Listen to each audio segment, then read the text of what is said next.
भगवान शिव को हिंदू धर्म में सर्वोच्च और स्थायी माना जाता है।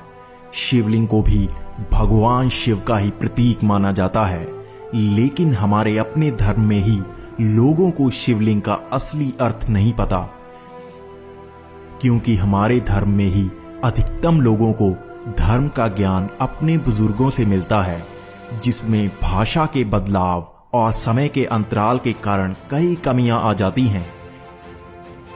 ऐसी ही कमी हमें शिवलिंग के अर्थ में सुनने को मिलती है।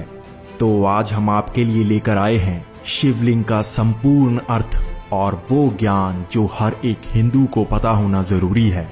अगर आपको ये ज्ञान नहीं है तो आपकी धर्म की जानकारी ही अधूरी है।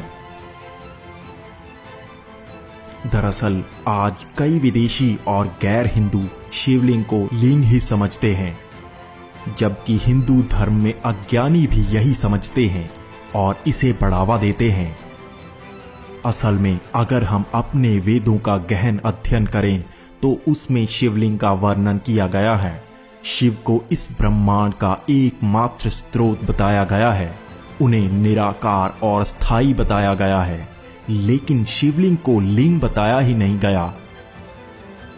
ये त्रुटि सिर्फ उन अज्ञानियों की वजह से फैली है जिन्हें भाषा तक का ज्ञान नहीं था।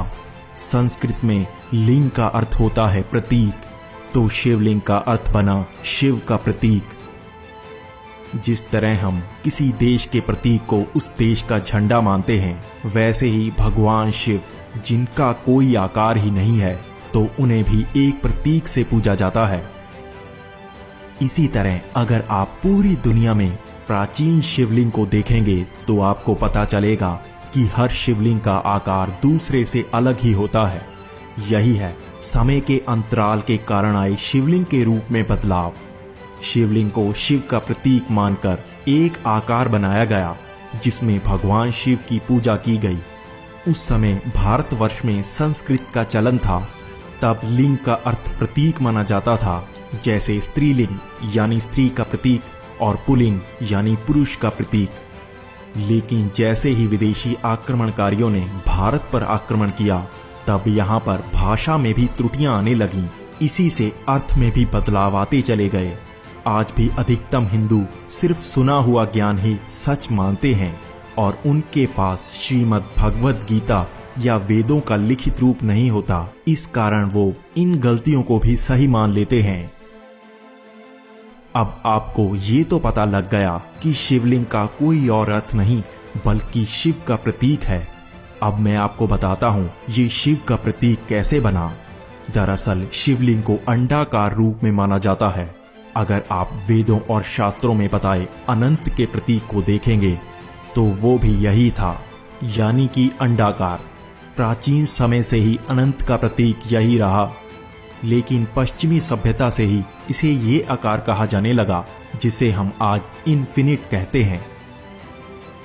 इससे हमें पता चलता है शिव अनंत हैं और उनका प्रतीक है यह अंडाकार रूप। उसके बाद उसके ऊपर 3 रेखाएं अंकित की जाती हैं जिनका अर्थ होता है त्रिनेत्री, त्रिलोकी और त्रिकालदर्शी। इसी रूप की पूजा की जाती है, यानी अनंत महासागर के निर्माता, जो निराकार रूप में हर स्थायी वस्तु और ऊर्जा का केंद्र हैं। ऐसे ही निराकार स्थायी रूप के प्रतीक को हम भौतिक आकार में ढालकर ध्यान के समकक्ष महसूस करते हैं। अब आपको भी ये वीडियो हर प्रिय को शेयर करनी है ताकि वो शिवलिंग का सही अर्थ जान सके। और अगर आपको ये वीडियो अच्छा लगे तो वीडियो को लाइक और सब्सक्राइब बटन पर क्लिक करके इस चैनल को ग्रो करने में सपोर्ट करो।